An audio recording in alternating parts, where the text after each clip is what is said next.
Welcome everyone to this second talk about the consumer insights during the pandemic. First of all, could just everyone verify that they have turned off their microphones so we don't get any disturbances? Thank you. In today's presentation, we will focus on what to do now and in the coming future to answer new consumer needs we see out there. We have a large group of different companies listening in from a variety of sectors. Some of you are also not working with consumers, but the users or citizens or members even. It doesn't really matter. What we all have in common is that we work to serve other human beings in one way or another.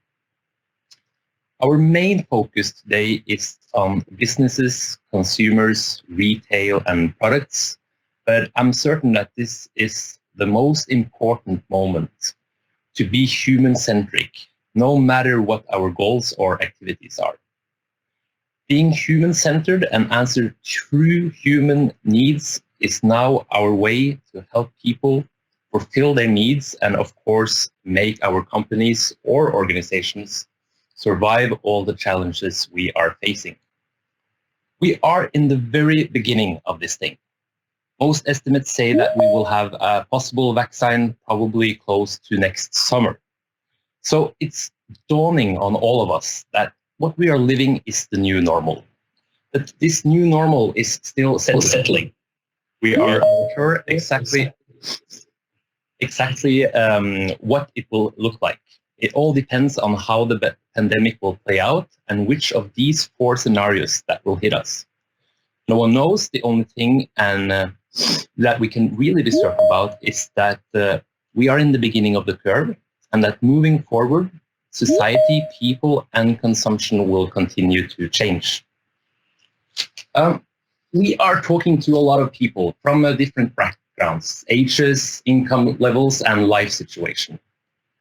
Based on this, we understand changes as they happen, and we understand how anxiety, fears, needs, and wishes change from day to day. We recognize that nothing is no longer constant, and therefore we are giving regular updates as the situation evolves. Last time we went into details on these five very distinct directions in consumer behavior and drivers. We have summarized them in 5 personas. Many of you might be used to working with personas, others less. Basically, we are describing 5 different groups of human beings as a summary of our research and findings.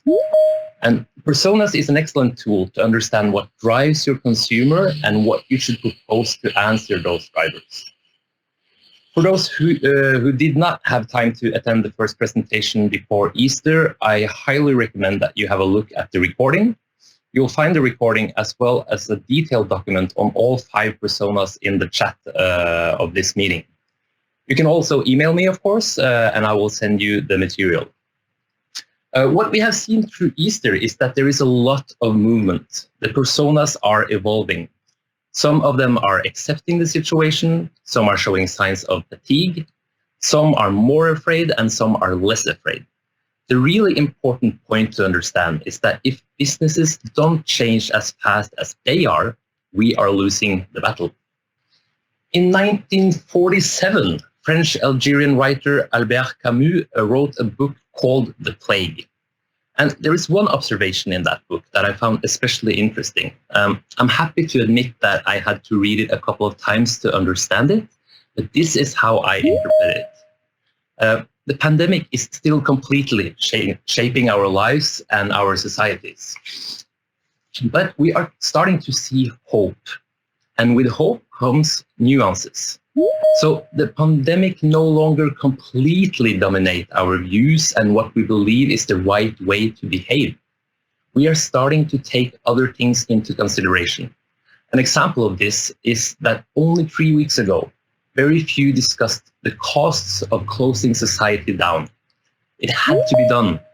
Now that discussion is getting more and more important. But actually, 40% think that it is too early reopening society. So what we see is actually there's a polarization happening. Some believe that the new collective duty is to go back to work, back to school, back to kindergarten, so we'll still have a working society after the crisis. While others are afraid and believe that we are putting economic risks above health risks. Of course, since Sweden has chosen a different strategy, the discussions are, of course, slightly different as well, but I think we can agree that those discussions are getting more polarized as well. So this COVID polarization comes on top of an already very polarized world politically and financially. In an OECD report from 2019, the middle class in 14 countries is portrayed as being financially squeezed. In fact, 54% of millennials in the US believe that financial security is unattainable. And that was before the pandemic. We are luckily not yet there in the Nordic countries, but it seems like we are moving faster towards bigger differences as well. So this polarized picture also creates consequences for consumption. First of all, you might have to reconsider your business model if you are unclear on your positioning. This can be the first weak sign of more high-end and entry-level consumption and a bigger gap between the two of them. Secondly, polarized consumers will have very different demands to how you as a business act. We strongly recommend that you adapt to those who are most worried and then build experiences for the rest on top of that. As you see, we have highlighted Alan and Neil being the most worried, and you need to establish a corona baseline of measures that Alan the annoyed and Neil the neurotic accept. We see a lot of businesses out there stating that we follow official guidelines. Well, that is not enough for certain customers. Remember, 40% believe it is too soon to reopen society. Well, that is what, for instance, the Danish and Norwegian governments are doing right now. And 40% don't trust that decision. So you as a business have to do better. One guy we talked to has changed which grocery store he goes to because they didn't have one of those plexiglass separator where you pack the groceries. And this wasn't really about feeling unsecure, but not wanting to be too close to the other customer packing his groceries next to him. So he's not any longer going to the shop where he's been going for years because of a simple sheet of plexiglass. And I think that really illustrates the need for a basic common baseline that customers now expect. And grocery stores are extremely interesting. They had to adapt first, and they have had a growing demand in many of their stores. So for those of you who are not running grocery stores, look to them. They are defining the new normal that consumers expect, and they will not be okay with you not taking the same measures, even if you are in a very different line of business. When it comes to communication about your measures, don't forget targeted communication about this as well. The more worried consumers want to hear about everything that you are doing, but others are getting tired of hearing about what and how much you are disinfecting. So there is no one-size-fits-all communication when it comes to corona measures either. We need to remember targeting this communication as well as we are already doing with the rest of our communication. And as fear for the future continues to grow, people will look to businesses and brands to make them feel secure. One way to achieve this is to design for a sense of home and calm when doing retail spaces, marketing and communications, or even packaging. And finally, put your best efforts into creating products and services for great quality. A recent study actually showed that 49% of consumers are willing to pay a premium for high-quality products. People might be consuming less frequently, but they are definitely looking for the assurance and safety that quality represents when they actually do purchase something. For high-end and more expensive products, be sure to communicate how they can opt out as well. A lot of people are sitting on the spending fence nowadays, and the easier you can make it through financing or generous reimbursement solutions, the more likely people are to get off that fence. I cannot stress this enough. It is truly time to get agile. And I know some of you already work a lot on this and that you are doing it very well, but we can never get agile enough. And think about this. Your employees are the closest to your customers. They see what is working and not right now. So empower them to become innovators in your business. Like the example in this image, where the first pack of yeast is 23 kroner and the second one is 599 kroner. I don't know if that was something distributed from the head office, but it kind of looks like a local initiative. And of course, some ideas are good and others a little bit less good. So you will probably want to keep some control to avoid negative reactions and bad PR. Do that through extremely short communication loops. The quickest way of enabling that is probably to see what decision power you can move lower down in your organization. The more managers' decisions have to go through, of course, the slower you are responding to the actual changes out there. But being agile is also about enabling a dialogue with your customers. It can be in stores or online, but there are a lot of people out there with very strong opinions right now and the necessary time to express those opinions. So let them do that. Your customer will be happy to share, feeling empowered, and you will probably get a lot of relevant feedback on whether or not they are happy with the corona measures you are taking.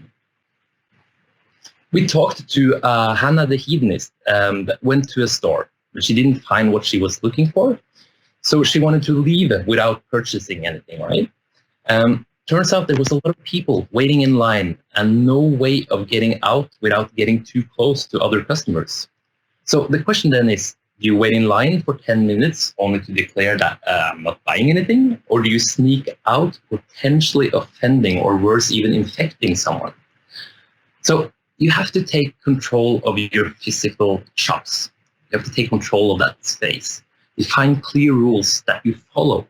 We have talked to so many people that have turned away from stores when they see a poster about the store admitting a maximum of 10 people, for instance, inside, but that there are actually closer to 20 in there. And speaking about posters, too many shops have a bunch of printed A4 posters on the main entrance now. The result, very few people actually read them. And since we are putting them there on the front door, I'm guessing that we are trying to communicate important stuff, right? Well, is that really the best place and the best way to communicate? Can you distribute that information throughout the store, maybe also in your newsletter, etc.? The point is, customer journeys are completely changing, but very few systematically map them out, and customers are looking to you to define the new social norms we have to follow in your shop. This goes for physical and digital journeys. In physical spaces, you need to map new situations we didn't even think about before. Digitally, you need to realize that physical shopping might not even be an option anymore. How does that change the digital customer journey? How does it change the journey that your consumers have at least doubled their screen time before visiting your web shop? Will people now buy a car without trying it? Or do they need to get a pre-quarantined and disinfected car brought to their home to try it out? This all depends on what kind of business you are running, of course. And I can understand that it seems like a time-consuming work right now to do this, but mapping your new customer journey will prepare you for the new patterns of consumption being forged at this very moment. Do it in an agile way. It can be a matter of hours. Do a walkthrough using, for instance, our personas. See how neurotic Neil is reacting to your product experience or your retail environment. If you design your customer journey better than your competitors, you will probably have a head start when things are starting to somewhat normalize. A lot of us are wondering whether or not we can push products now. In the beginning of the pandemic, businesses and brands stopped their normal campaigns and offers. Now we see more activity, but I suspect that a lot of you are still careful about doing something that will be perceived as too opportunistic. That's good. You should be careful. This is not the moment to let your full-blown capitalist get the better of you. For too long, too many businesses have stated being all about their customer. Sometimes it's true, other times not so much. This is truly the moment to walk the walk and act on what our customers want. It's good for business and it's good for society. As consumers spend less, they are putting ever more meaning into their actual purchases. More than ever before, what I purchase sends strong messages about who I am. So you more than ever need to understand who your consumer wants to be. And let's be honest, we all have a certain degree of vanity. Well, that vanity might have used to be about image and showing others that in one way or another that I'm better than them. This crisis makes people think more about the profound meaning of everything. So my way to show others that I'm better than them is getting more intellectual than before. It's becoming less about having something others cannot afford, but more about making responsible choices. So if I buy an expensive shirt or an expensive car, I no longer want to communicate financial superiority, but superiority in responsibility and meaning. A more expensive shirt or car will last longer and hence have less negative impact on the environment. Therefore, I choose it. This, of course, is a trend that we have been seeing in the last years, but now it's truly taking its stand. So personal values are becoming a bigger part of my choices as a consumer. And this is not only for expensive stuff. Even in the grocery stores, people now want more meaningful value.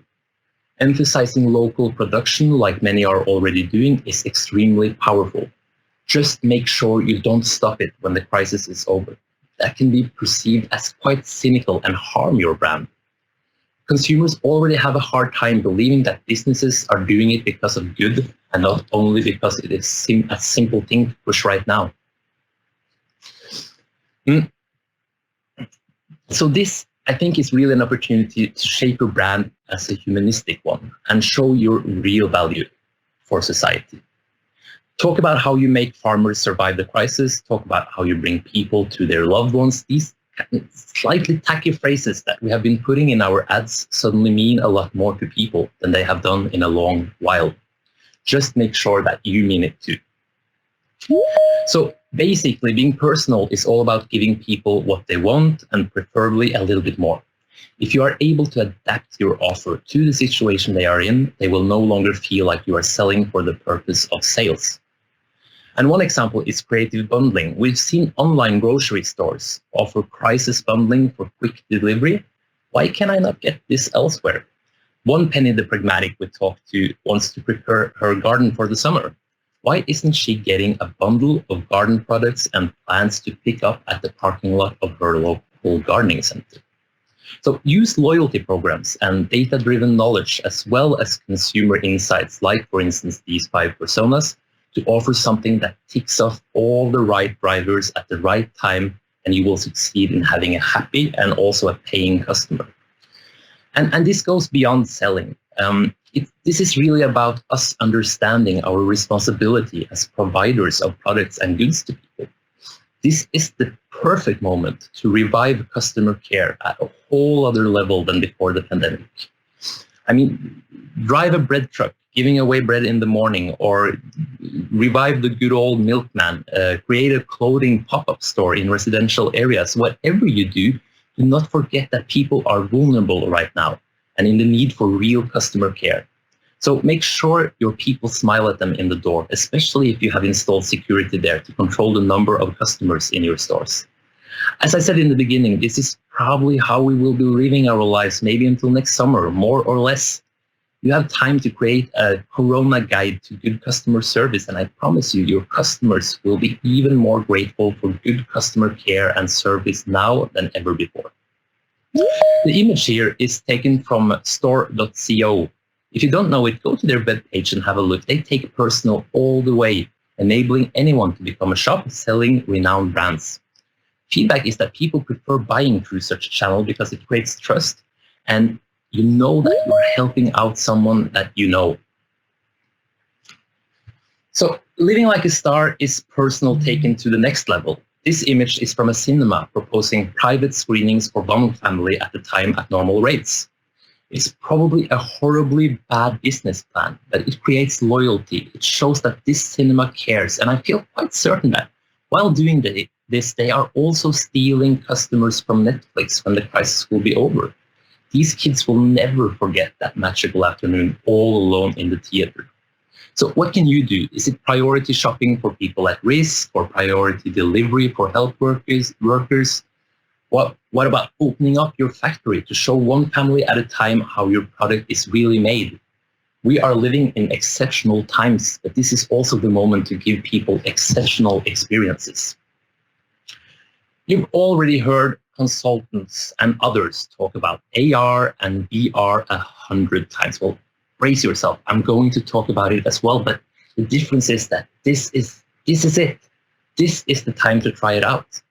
You could not have asked for a more favorable environment to test new solutions. Only thing is that you need to be open and transparent about you testing it for the sake of your customer and not you making money. At the last presentation, we talked about how Penny the Pragmatic, in particular, did not appreciate solutions that do not work now. She does not want some rickety crisis hack that does not deliver as promised. Well, others are getting more and more ready for it. Especially Cynthia and Hannah, they miss shopping and new experiences. This is your moment to technologically shine. Give them something they did not accept. Call it beta test if you have to, and blame the crisis for moving fast. I mean, these consumer groups are moving fast as well, and they don't mind being a partner in trying it out. If you do everything right, you will have learned a lot, and you'll have done a giant leap in a record time. And I don't want to compare this situation too much to a war, because I'm humble about the fact that this is not as bad, but it is an interesting fact that technological advances never move as fast as during wars, simply because we're all much more open to new solutions when we are knee-deep in problems. We talk a lot about unified commerce as the next step from omnichannel. Well, if you want to go there now. But even if this is an extraordinary possibility to push new technology, you first need to ensure digital conversion. There is a truly interesting and intense battle going on now between all digital businesses and more or less analog businesses. Analog ones, of course, need to figure out how to regain their customer that they have lost to digital actors as fast as possible. The digital ones need to figure out how to keep them when the crisis is over. It doesn't help you a lot increasing your figures 10 times right now if it will be all gone relatively soon.